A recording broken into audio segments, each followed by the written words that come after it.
All right, good afternoon, Shelly. We're about to get started with the quiz to see, how it works out. So just feel free to ask me any question that you may have. This is time 2 hours, but I doubt if you'll need so much. So let's see what it looks like. Okay, now what we're going to be doing throughout this quiz, I'm going to be copying the question so we can take it to another page so you can see exactly what's going on. So remember that when it comes on to the first question, for example, says that determine whether the relation is a function, right? Now, what we want to do, we're going to take it over here so you can see exactly what we're going to do with it. So let me put this on my drawing board. There we go. Sorry for the confusion here, Shelly. Let me copy this screen. Good. Put it here. I want to be able to paste it here so we can play with it. Now, when it comes on to a function itself has a unique assignment of its values in the domain and the range. So function, we use the vertical line test. So therefore, what we would do in this case is that we're going to go ahead and actually match the numbers. Give me a quick second here, shall I? Nothing right. Come on. No, wanna act up. It's funny. Huh? A few seconds ago, everything was working fine. Now it doesn't want to pace. But look at it this way. Then I'm trying to get this working. My pen stuck. Um, get this working now. All right, good. There I am now. I'm good now. All right. So what I was trying to say is that a function to test if something is a function, you want to check the vertical line test. You run a line down the middle. Only way it's not a function is if the vertical lines cut any of the lines in the function more than once. So take note right here. It only passed here once, once, once. So that's the whole idea pretty much. Make sure that only cut those lines once only. So if I remove all those things and cut again, only once vertically.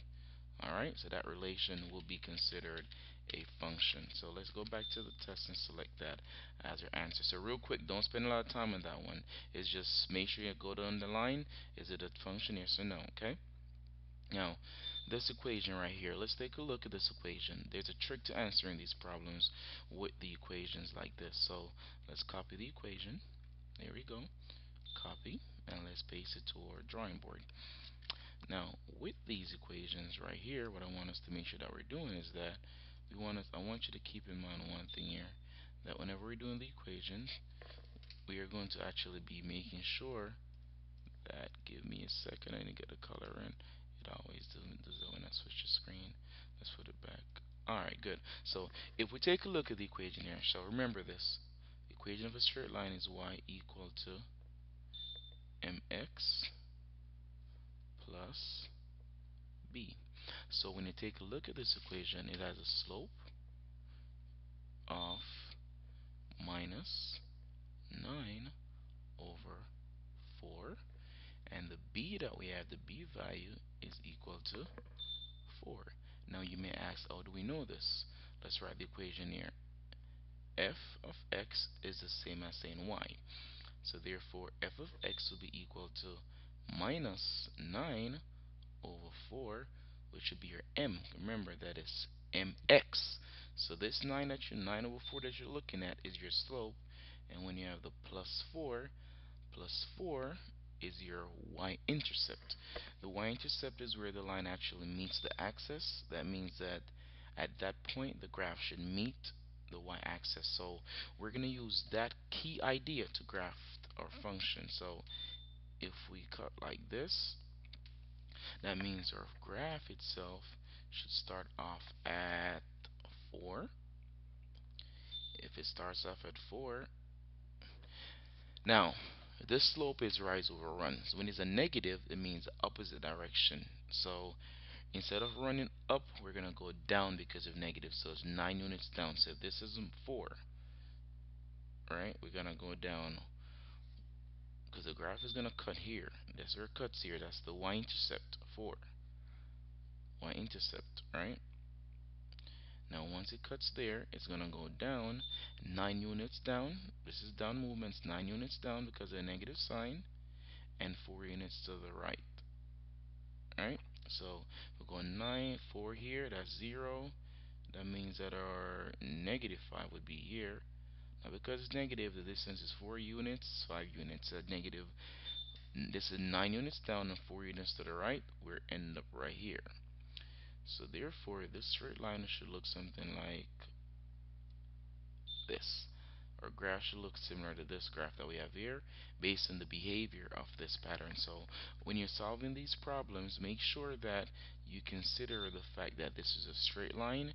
Once you have a straight line, you need to make sure that you identify the slope, which is the coefficient of x, and start with the y-intercept. That's the starting point here. Follow the movement of the slope to get to the next point. So let's go ahead and select our answer here for this one. It cuts it at 4. Look, cuts it at 4, and it needs to meet up at -5. And where's that? It doesn't show here, so you know we have a problem there. So that's not it. So it cuts it at 4, -5, and 4. Nice. See, this is the point that we just created. -5 and 4 is right here, and it cuts it at 4. So we're selecting this one as the slope. The other one, this is wrong. Choose that elimination method. When we look at the slope, if negative, it should be slanted this way. So we can remove this one and also remove this one. So it's between these two. Both the line starts at 2, so don't be tricked by that. Both of them start at 2. Therefore, what the important part is where the next part goes. So remember, it's 1, 2, no, just use this one. It's 1, 2, 3, 4, 5, 6, 7, 8, 9. Then 1, 2, 3, 4. Get the next point. Straight line passes to 2 point. Alright, so good. Let's go to the next question. The next question asks us the difference of a number and 7 is the same as 35, less than the number. Find the number. Great question. So let's copy it so we can have it available. Remember, it's not going to take you that long to solve it. So I'm just going to copy this here and put it over on my chart. So let's get rid of this stuff. So I'm going to paste a new picture so I don't want to actually destroy the board. So I want to get rid of this chart, so therefore I want to mess this up. I should just scroll down a little bit. I'm sorry about this. Alright. Copy. Once I have my picture, I'll actually increase the size so we can actually look at this and see what it looks like. Alright, good.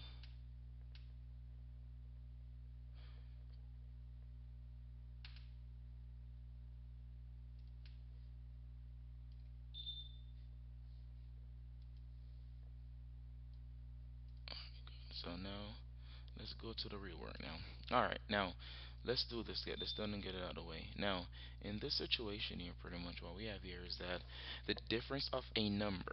Here's the key thing here. What is that number? Difference of which number? Let's call that number n, right? So the difference of n and 7, that means difference is subtraction. So difference of n minus 7 is the same as 35 equal to same as 35 less than the number, same as n minus 35. My board is not working. Why?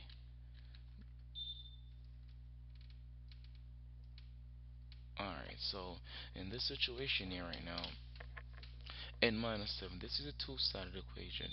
Therefore, we need to find n. This is what we're looking for here throughout this. Trying to find n. So let's go ahead now. I'm sorry, give me a second here. It's 35 less than the number. So therefore, this side needs to be equal to 35 less than n. Now let's group the numbers. Add n to both sides. Remember these steps, so we'll have 2n minus 7 equals to 35, right? Now that we have 2n minus 7, we have to add 7 to both sides. This is a long way, but remember that if you are familiar with actually working with inverse operation, you can skip all these baby steps and just simply carry the 7 over, make it positive, and bring the n over, make that also positive as well. So if we think about this, pretty much we have 2n over n divided by, we're not dividing by the n, just the coefficient only. So at this part right here, our goal here is to get n by itself because our missing variable is n. So therefore, when we divide by 2, we're going to actually have a coefficient of 1, which means n stays by itself, and 2 divides into this, 1 times 2 into that, 21. Therefore, n is equal to 21. So let's check our answer just to make sure. So if I have 21 minus 7, that should be equal to 35 minus 21. This is the property of equality. So that means that both sides must be equal. So let's see. 21 minus 7 is 14. 35 minus 7 is 14. Awesome job. So we know the number is 21. Good job. Remember, it's 21. Be careful. Notice the positive and stuff. You don't want to get carried away and select the wrong answer. Alright, let's do. Now, this one says give the domain and range of the relations. Now, the domain and range are the numbers. X's are the domain. So all these values right here you're looking at is a domain. Don't spend a lot of time on these questions. These are the domain. The X values are your domain. Those are input values. So a domain does not repeat. No numbers repeat in the function. So it's going to be 1 in the domain, minus 3. Notice minus 3 again. They are set. Sets do not repeat their elements, so it's still 1 and minus 3, minus 2 and 6. So for your domain, you're looking for 1, minus 2, minus 3, and 6. Great. Now the y values that come from form your range. So it's minus 2, minus 1, 0, 1, and 3.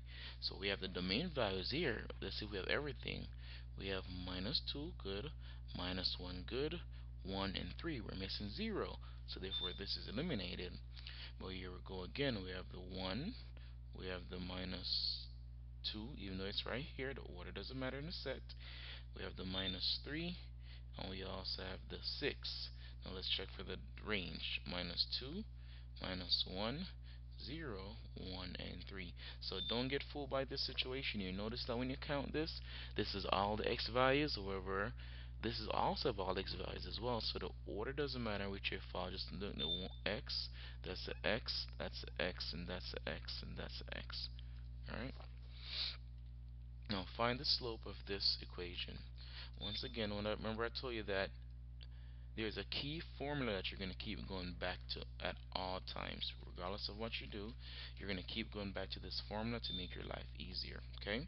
So the formula that says, let me paste this first, and we can talk about the formula. Alright.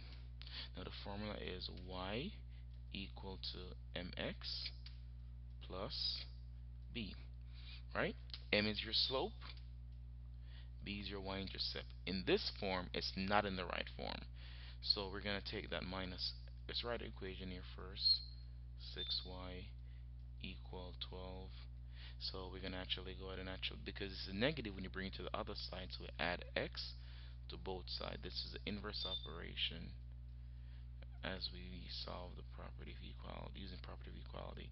X minus x, x goes away, leaving us with 6y and one side. That equals to x plus 12. Those are unlike terms, we cannot group them.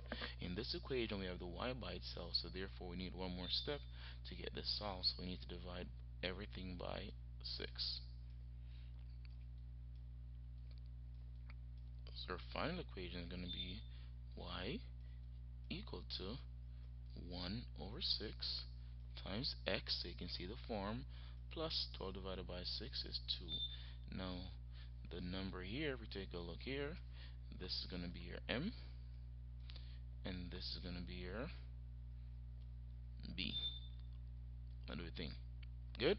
Alright, awesome. So therefore slope that we're looking for is 1/6.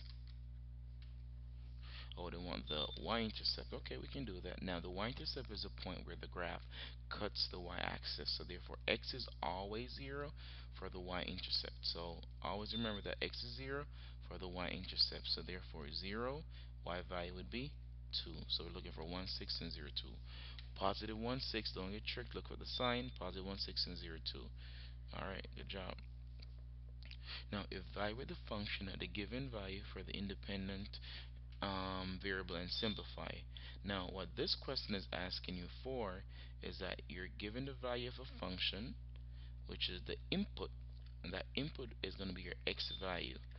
That input value that you're going to use, actually what you're going to use to show me that the function has a value at that point. So therefore, it's basically saying that we're finding f of 4. Wait, negative 4. I'm sorry. Negative 4. Now when you're here, what we're going to have is that we're going to actually have, notice right here, when it was f of x, this point right here, when it was f of x, x is right here. Alright, so this is your input value, everything here is your output. So now the x becomes negative 4. So wherever we see an x in the original function, we're going to replace that with minus 4. So therefore plus 9. So in this case now it's going to be 7 times negative 4, going to be negative 28. Negative 28 plus 9, that's going to be equal to, yeah, you got to figure that out, right? So equal to negative 21. Not 21, I'm sorry, negative 19. Now keep in mind that when adding negative numbers, numbers with different sign, you keep the sign of the bigger number and you actually subtract both numbers. So that's going to be 19. Negative 19 will be the value of that function. This says write an equation of the line in the slope-intercept form. Very critical and very important. What you have to remember when it comes down to this question is that it actually requires you to actually come from one form to the next. So we're going to talk about a different form to get to the equation with the slope and intercept. So we're writing in this form. We have to go through one form to get to that form. So let's go and actually get started. I think I need a new layer. Let me get a new layer real quick so I can get a clean start with a clean board. That will give me more room to get the stuff done here. Real quick. Alright. Get a new layer real quick. Good. Nice and clean now. Alright. Post my question there. There you go.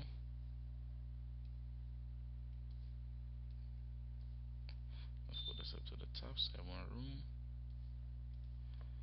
Alright. Nice. Now, back to business now. Now, what we're talking about here is that we're trying to use this information here and actually write an equation in slope-intercept form. So at the end, your result must look like this right here. Now, when you have a slope, we're going to use a form called point slope form. It's y minus y1. That's equal to your slope times x minus x1. So x1 and y1 actually will come from any point on the line. So you can look at it as P1, any point from x1 and y1. So therefore now you're going to plug this up. Notice that the y stays the same as a variable. Now your y1 will come from the first point here from the y and a point. So therefore you can say P1 is to be equal to, in this case, minus 5 as our x1 and 6 as our y1. So therefore we're going to be P1 minus 6, because that's your y1, equals to your given slope right here, which is going to be 4 times x minus 5. Let's simplify this out. Y minus 6 equal to 4x plus 20. Alright, now you're asking me why. You remember that we use a distributive property here. Distribute the 4 into the parentheses, multiplying every number inside the parentheses by 4. Negative times negative gives you a positive. That's why we'd actually have positive 5 here. Then 4 times positive 5 is 20. Now, we still don't have y by itself on one side, but notice we got our x right here with a coefficient beside it. So we need the inverse operation now. Remove the 6 from this side by adding 6 to both sides. Therefore, y, this goes away, leaving y by itself.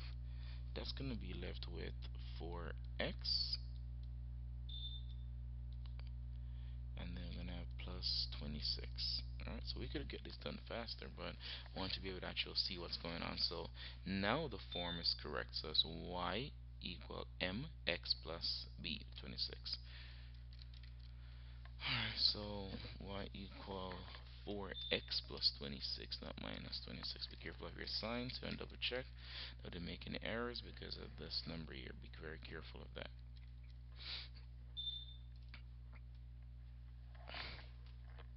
Now write an equation that passes through the given points. Now this is a very interesting question that is built on the previous one that we just did. Notice this, we're not given a slope. When you're writing an equation, you will need a slope. So no matter what method you use or what you do, you definitely want to get yourself a slope so you can work with that. Now I'm erasing most of this right here because I still want to keep that formula up because I'm going to need it. Now what I'm going to do with this formula is going to help you out a lot because the formula itself allows you the flexibility to actually choose which way to use it. So let me put this right here, paste.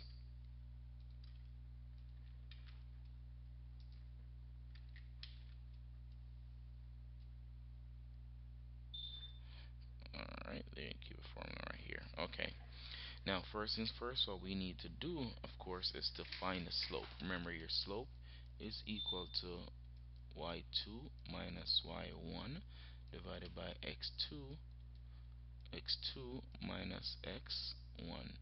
So that's equal now to, let's get our 2 points. So we can say P1 is equal to minus 5 and 25.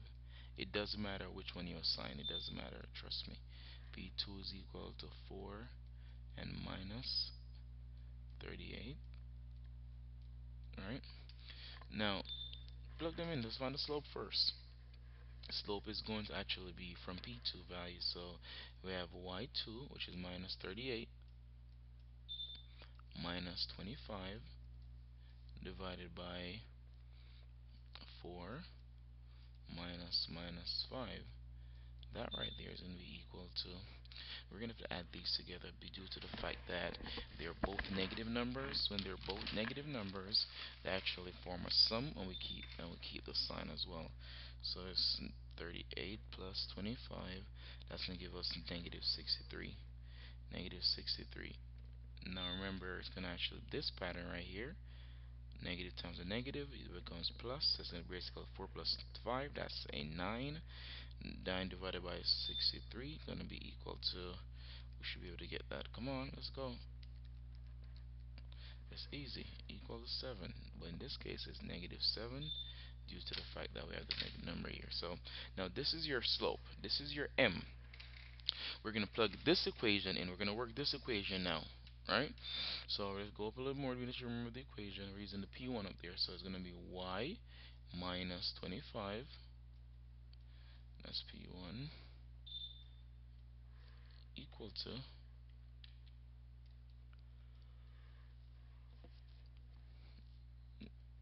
our slope now, this is equal to what? M. That's our m. So therefore our slope m, negative 7, times x minus, x minus 5. Alright, so that's it. Basically, that's just let me make this simple for you. X plus, come on, 5. So we gotta solve this out now. Minus 25 equal to minus 7x minus 7x. Can't go to this a lot fast, but I want you to see minus 7x minus 35. We're gonna add 25 to both sides now. Should know by now. See why we're adding 25 to both sides. This goes away, leaving y is equal to, let's see now, minus 7x is still the same. Notice your variable is still the same, right? And then negative 35 plus 25, that looks like it's going to be 10. It's going to be negative 10, I'm sorry, because 35 is bigger than 25. So negative 10. So our answer for that equation, look at negative 7x minus 10 Negative 7x minus 10. Awesome. Alright, so save this question. We're at number 9 now. That requires a little bit more work than the other ones that we've done so far, but let's pause real quick. Let me get something together here. Alright, sorry for that quick little break that we did right there. That's just to get a few technical difficulties out of the way. Now, Shelly, I'm gonna skip this question for now. It's gonna take a little bit more time to work out, so I'm skipping this one for now. Let's move down to here. What I'm going to do with this one actually is that I'm going to go ahead and actually work this one out for you. There's many different methods that you can use. However, for your convenience, I'm going to go ahead and actually work it out so you can actually see what's going on when we actually solve these type of equations. It's a system of equation where we need to find out if a unique solution exists. If a solution exists for this equation, both lines will meet at exactly one point. The lines are actually parallel. That means that they have the same slope. Both lines would actually meet at exactly every point, so the lines will lay on top of each other. So let's set them up in a form where all the variables are on one side, similar to this form right here. Take a look here. Notice there you have all the variables on that side. So we're going to actually set up this way where all the variables are over here. So let's do for the top one. So 8x is already over here, so let's start off with 8x. Now we're going to add 8y. So that's from what we've been doing so far. Once you bring a number over the equal sign, it becomes positive. So I was going to set it up like this. Minus 2x plus 3y equals 13. Now, what I'm going to use right now is a method of elimination, not elimination. Yeah, we're going to use elimination. So we're going to eliminate the variable x. What elimination means is that you're going to multiply by a number that you can actually get rid of one of the variables. So I'm going to rewrite this expression, but before I do that, I want to multiply equation, I should say. This is equation 1. This is equation 2. What we're going to do, we're going to multiply equation 2, everything in equation 2 by 4. I'm going to show you the reason why I choose 4 in a second. If I multiply this entire equation here, multiply by 4, that means 4 distributes to every term. Alright, that means that it's still balanced because we do whatever it's going to right to the left. So I'm going to have minus 8x plus 12y equal to 52, because 4 times everything, right? Now, what I'm going to do right now, I'm going to go ahead and actually rewrite this equation with a negative inside, so for your reference, so it's 12y minus 8x equal 52. Now let's take this equation now that we had at the top, equation 1. We didn't forget about it.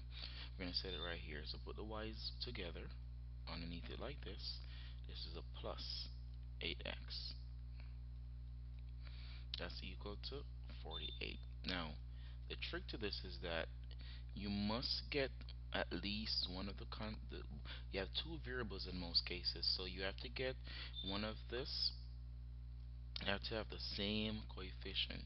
So that's the reason why I chose 4, because 4 times 2 will give me 8. If I go with this side to get rid of the y first, I'd have to multiply 8 by 3 and 3 by 8 to, excuse me, to get me 24, so I can eliminate the y. But in this case, now I have both coefficients, the signs are different, so we add both equations. If the signs are the same, we would actually subtract both equations, so be careful right here. So let's do this then. 12y plus 8y, that's going to give you 20y. Now, because these two is negative plus a positive, that gives you 0, so that goes away. That's equal to 52 plus 48, that would give us 100. And to solve for y, divide by 20, divide by 20 here. That means 20 into that goes 5 times, so y is equal to 5. Awesome. So we eliminated the x so we can actually get y. That's the goal to this. You're always going to find which one of the variables are easier to eliminate. So once you can see that you can multiply, it doesn't matter. You may have to multiply equation 1, multiply equation 2 just to get rid of one variable. But make sure that the number in front of that variable that you want to eliminate is the same. If the signs are like these signs right here, if the signs are the same, you add. No, you subtract. In this case, our signs are different, so we add. Okay? Now that we know that y is 5, let's find x. Take y and plug it into any one of the equations here. Substitute it into that. So it's going to be minus 2x plus 3. Instead of y, we're plugging in 5 equal to 13. So we're using this equation right here. So minus 2x plus 15 is equal to 13. So we need to get rid of the 15 from this side, bring it over here, minus it from this side as well. So it's going to become minus 2x is equal to 13 minus 15 leaves minus 2, minus 2, minus 2 is equal to positive 1. So that solution is 1 and 5. So if we graph these solutions, right, graph these two graphs, that means the graphs should meet at 1 and 5. So real quick way to check your answers, a great graphing tool is called Desmos. Desmos is an online tool that you can use if you have homework, of course, to actually complete graphing.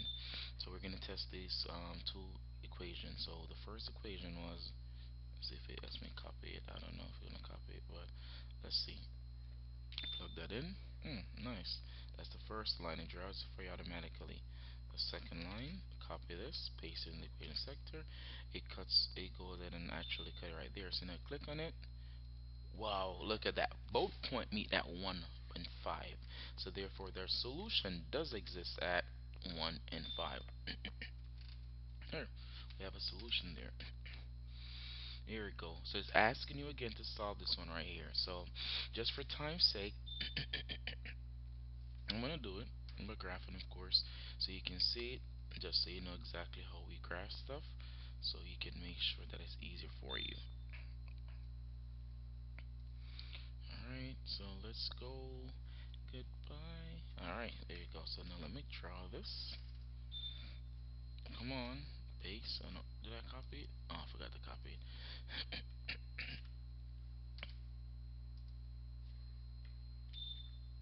There you go.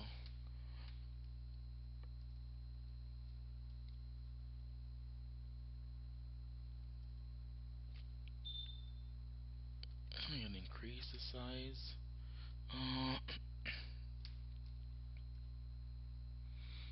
Alright, I can't increase the size, but I'll go ahead with it. Oh, what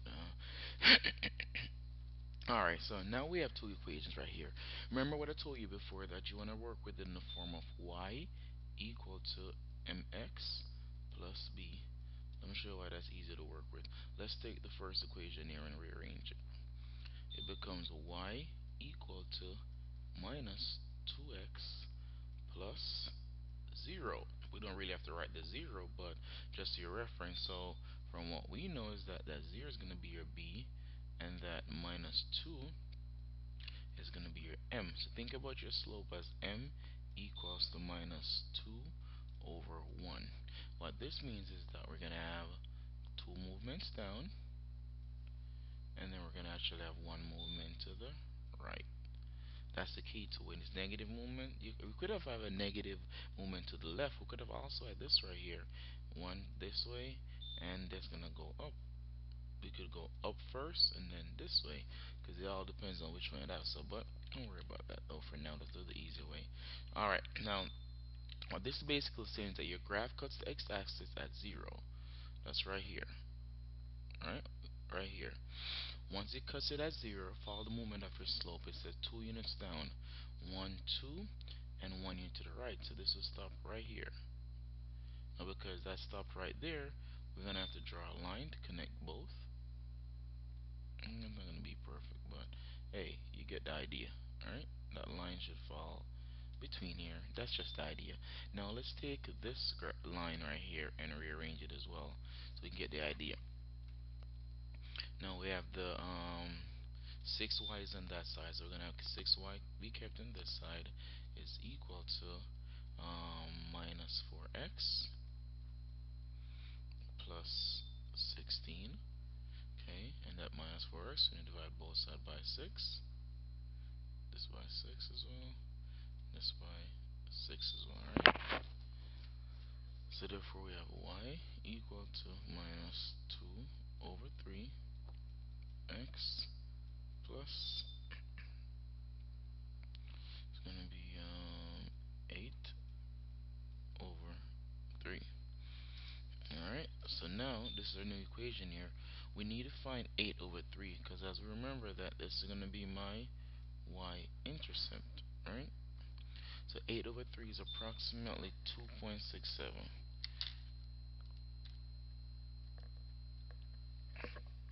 So we'll find y is 2.67, a little bit past the half mark, about here.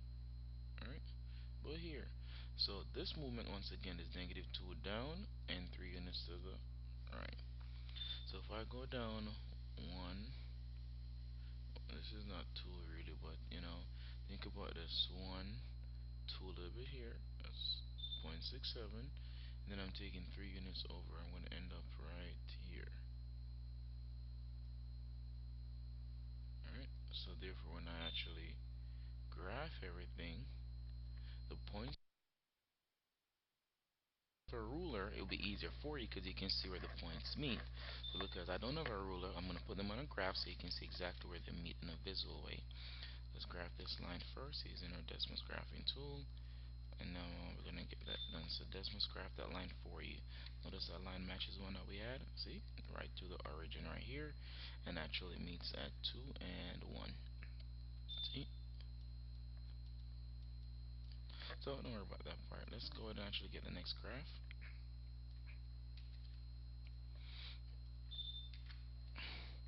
Now both line meet right here. Now where the both line meet, minus 2 and 4. So let's see how we use that. I'll find that using this. So it's minus 2. You'd have it somewhere over here and about 4. So if our line was straight, you would have actually gotten this through here. It would actually meet at minus 2 and 4. That was just an example here. If you had met right here, that's your both line should have meant if I had a ruler, I could have gotten this one straight to the origin, and that's the way it should look. Alright, and they'll see that they meet right here. So that'll be minus 2 and solution 4. That's where they'll meet.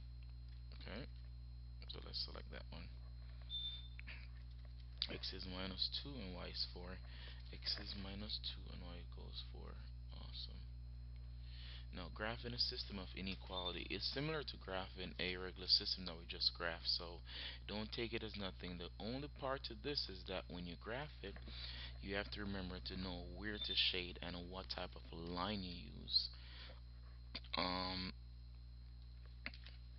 me put this over here real quick.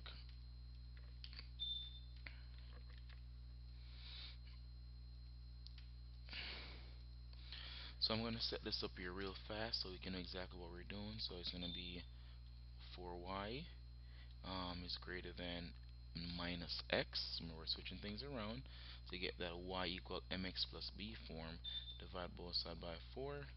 Divide by 4. Divide by 4. Alright, so now I have a y is greater than minus 1 over 4 x plus 2. So now if you take a look at this movement that this makes, it's going to be 1 down and 4 to the right. So let's find first the 2. And on the y-axis, y-intercept, that's 2. And then we go down 1 unit. That's 1, that's half of that. And then 4 unit to the,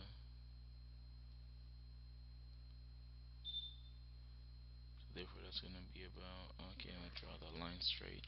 But let's connect these two here real quick. Now, very, very, very important. This sign right here tells you what type of line you need to have. Because the sign is a strictly greater than, that means that I need to actually have a dashed line. So my line cannot be straight. It has to be a dashed line. So I need to erase some of this stuff here. Erase some of this. Okay, good. And now I'm gonna have to go back again. Your line should be dashed. I should just draw it over by dashed instead of putting that on it. Probably that confuses you. There should be just a dashed line such as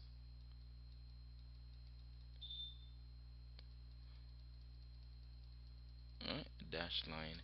Now because it's greater than, we can actually go and actually we'd actually shade. Greater than means that we shade above. So everything above here would be a solution to this line. Everything above would be a solution to that line, right? Now, if we go ahead and go to the other side, we take y is less than or equal to 1. That means it's consider this, just consider drawing y equal to 1 at all times. So that's going to be right where 1 is, right?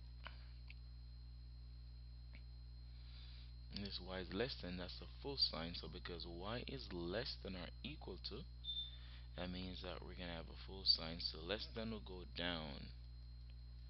So therefore, we're going to find out everything that would actually be as part of the solution would be anything found here in between both. If both graphs meet, anything between both would be your solution. So let me put it on decimal so you can get a better graph, so you can actually see exactly what the solutions. I know what we're talking about right here. So let's graph this one first. They're gonna automatically show you the line that you need. That's a good thing about this calculator. Notice everything above is shaded. So this one should be able to see that everything above is shaded. Cut it at 2, just as we did. For this one, y equal 1. Let's put that, drop that right there. See? Now come over some more here. Notice that goes that way.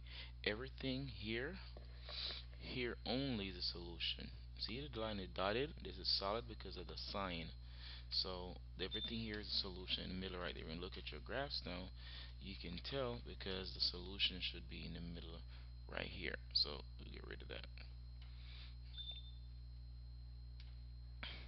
Now this one says factor by grouping. Not sure compared to our factors, but should not that difficult. But let's go and see what we can come up with.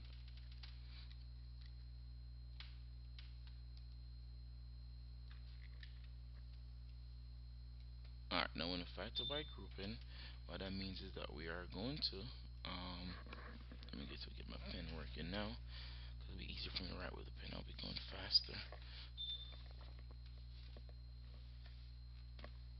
Alright, so when I'm factoring by grouping, I want to always write that stuff down again.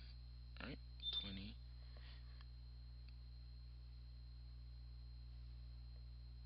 20x squared minus 16x minus 15x. Good, it's already grouped for you. Plus 12. This is nice. It's already grouped it. My pen definitely not working. I apologize. Alright, so they already grouped it for you. So all we have to do right now is actually short grouping. So what you want to do, this sum right here. Wow, look at this thing, man. Thought it was nicer than that. Alright, the thing really messed up. That pen is messed up. That pen is messed up. Alright, I'll just use one and then 20x squared minus 16x minus 15x plus 12. Now, if we're here right now, what we want to do is actually put some groups in it. Group these two, group these two, group these two, group these two. Now, not all the time they come this nice.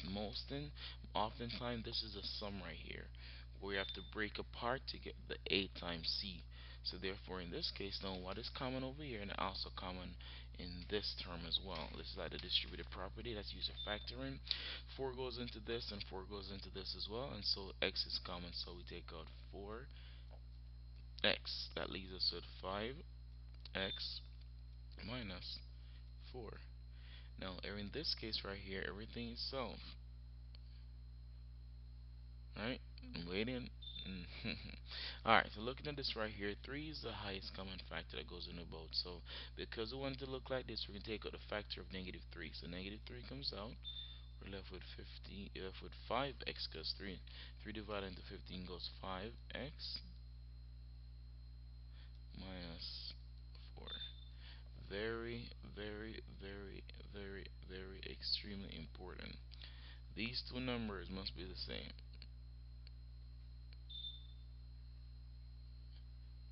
So I'm waiting for a little process. Okay, good. Now that they're the same, what we look for now is a common factor. This right here becomes a common factor, not the negative part. I'm gonna get that negative. This right here. So we take that, pull that outside. 5x minus 4,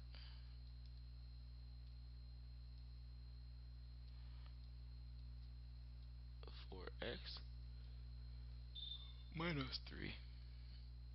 So therefore, that is coming from this right here, 4x minus 3. So that should be your factorized answer. 5x minus 4, 4x minus 3, 5x minus 4, 4x using the commutative property, 5x minus 3, and 4x minus 4.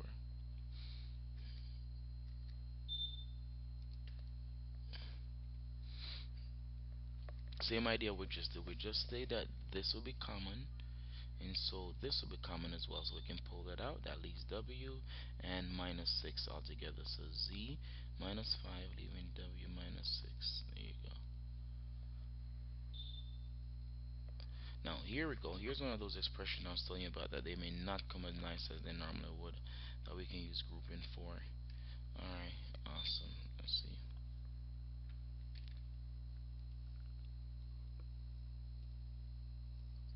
Alright. No man, no cry. Alright. Now in this expression here, this is a quadratic expression because there's an equal sign. So what we need to find is a c would equal to the product and sum right for grouping, and then the sum is equal to b. So in this case, 6 is my b, and the coefficient of x is 1 times negative 16, product equals 6 negative 16. So my goal now is to find two numbers that when I multiply them together, I should get 6 negative 16. When I add them together, I should get 6. So this is where you come in. This is where it comes in. Know your factors real good, because I'm gonna do set it up now. So x squared plus 8x. You may be asking question where this is coming from. Minus 2x minus 16. See that? Now this portion that we just opened up here, that is still our little 6x, right? Taking it one at a time, one step at a time. Alright, so now we can group. Now let's put the parentheses here. X is common in this side, so we take x out, leaves x plus 8.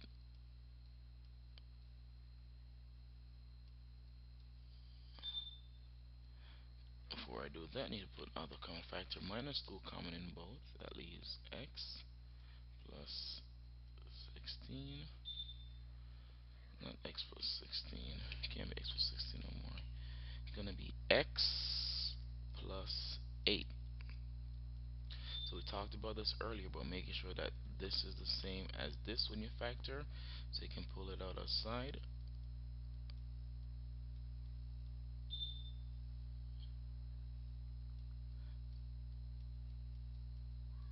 Alright, so now we have x minus 2, which comes from this and this, and x plus 8.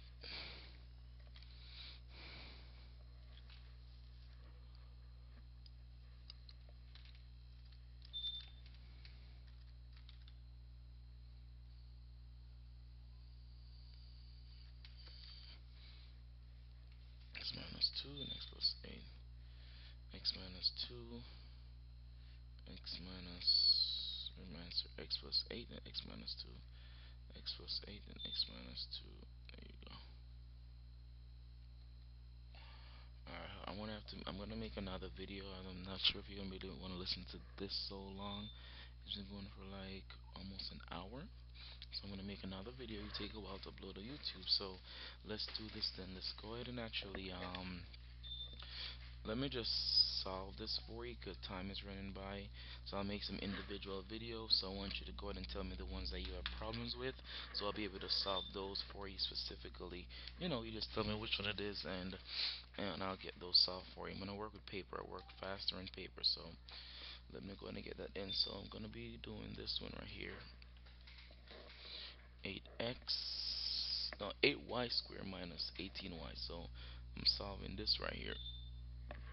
Alright, so let me go. Or should I copy it over so you can see one with, I think I should solve this so you can see this. Alright, doesn't matter.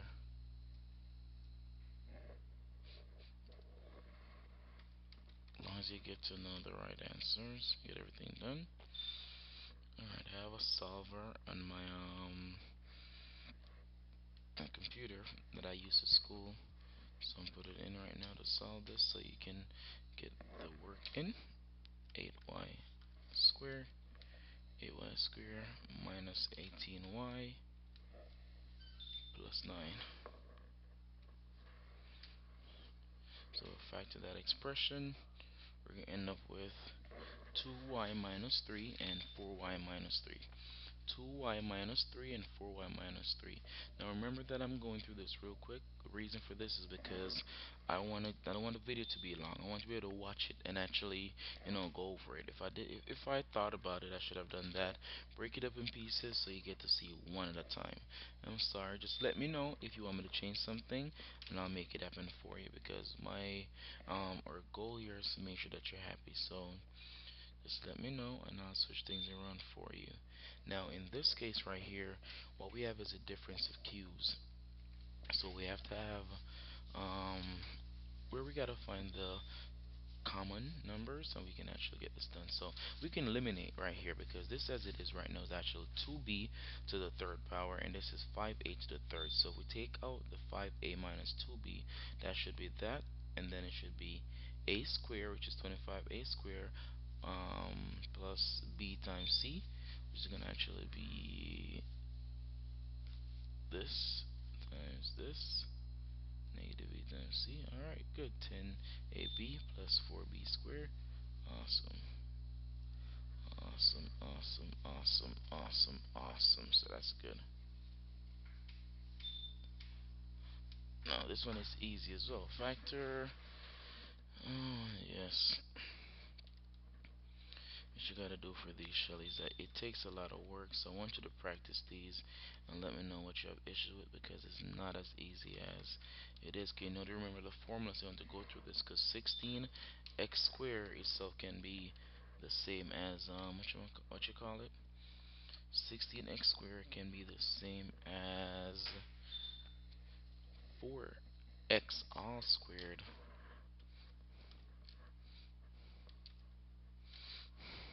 So if we factor this out, these differences squared, we get 4x plus 5 and 4x minus 5. The perimeter of a quadrilateral is 70 inches. So I can solve this one here because I'm going to work it anyways. That'll be fun to solve here with you. So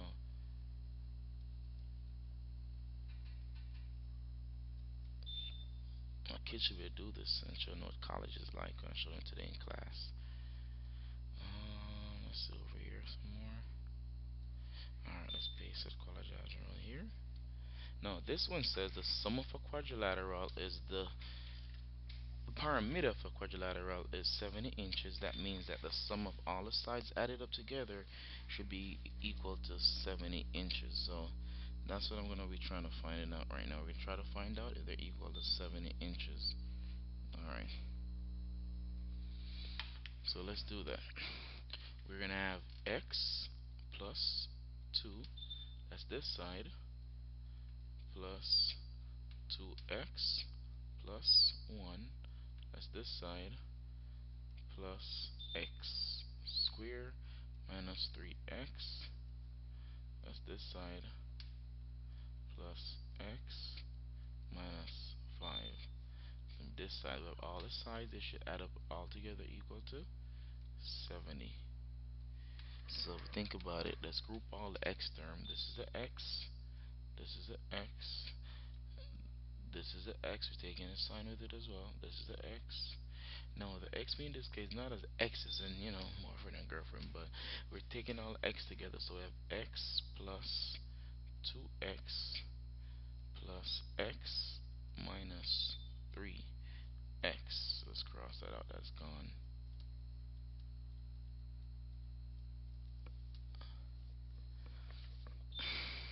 Mm, we have an x squared right here. Don't forget this term here.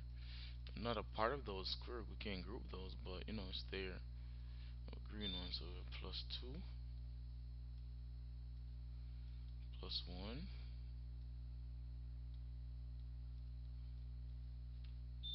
and minus 5.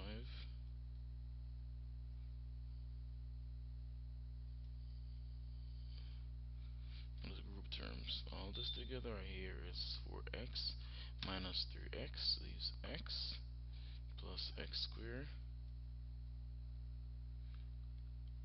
equal to, not equal to yet. Remember, we have this operation here to fill out. That's 2 plus 1, 3. 3 minus 2 equals 70.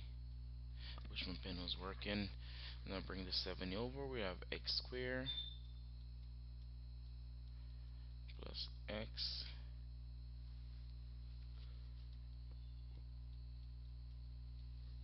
minus 7. To bring 72 over becomes a negative number. So therefore, we're gonna have x squared as a quadratic expression equation, and solve this in my solver. X squared plus x minus 72.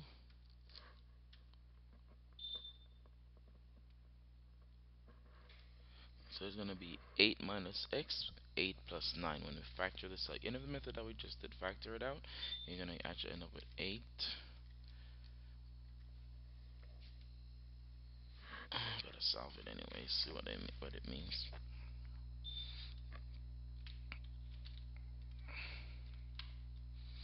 So this is the very important piece right here, Shelly. In this answer that you have x minus 8 and x plus 9. So x is equal to 8 and x is equal to minus 9.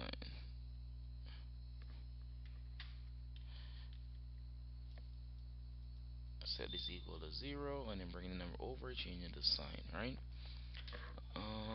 So only positive numbers can be used, of course. So we're gonna use x equal to 8. X equal to 8. One side, because this side becomes 3. And one side is 3. This side is 3. This side is 10. This side is 17. 64 minus 24.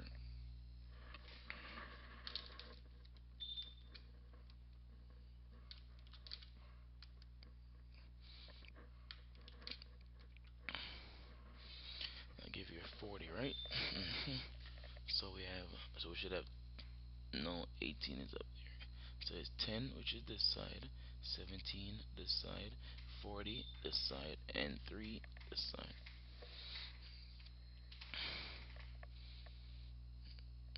Solve the equation to find x. That's this similar to factoring. So when you factor this out, this factoring as well, you find all the values of x. So it's 2x squared minus 7x minus 9. Now if you should get stuck in this expression about factoring, find something and plug x into it, because x is equal to 2, x equal to 9 over 2, or x equal to minus 1 over 2. 9 over 2 or minus 1 over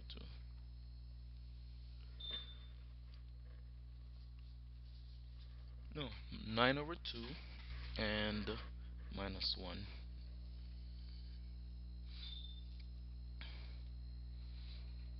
9 over 2, right? 9 on the other side, then you divide by 2 on both sides. 9 over 2 minus 1. That's the problem with rushing. You know, you get a chance to really spare time and get things done. There's a question I told you to leave here. The reason I told you to leave here, we need to actually go ahead and create an equation so we can know exactly where we can actually solve that. So let's go back to that question. Alright, here it goes.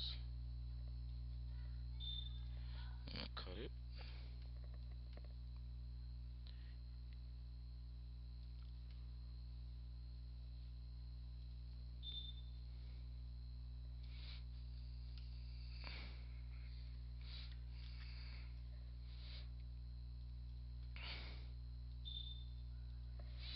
Alright, so a vendor sells hot dogs and bags of potato chips.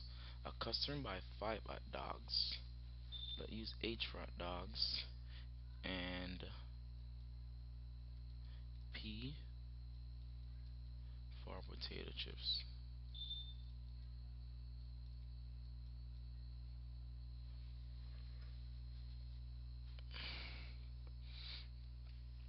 Now, and by both of them, the person buy 5H plus how much chips? 2 potato chips. That's equal to 13. Now the customer buys 3 hot dogs plus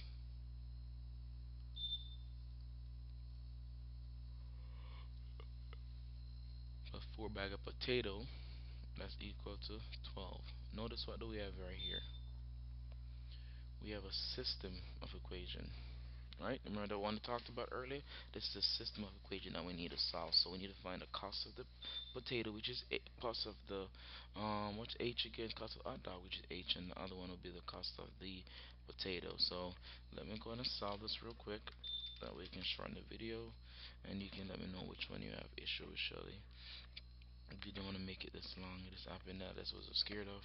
If I explained everything like this, where would I stop? You know, so forgive me.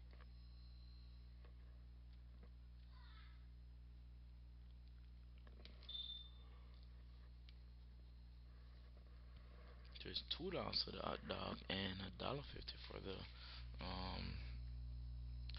$1.50 for the potato chips. So the last one.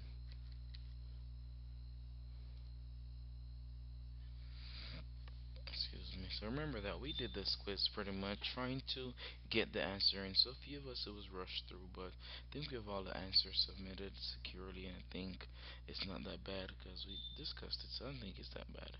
Let's see what do we got. We gotta go to the bottom, see your grade. We did it! Woo! 20 out of 20, right? We got all scores. So that's once again, Shelly. Please look over the video. Let me know what you don't understand. Let me know what you don't get, and I'll be happy to zoom into that question for you. But for now, use this as a guide and kind of get a feel of what it would be like, and let me know what's up, okay?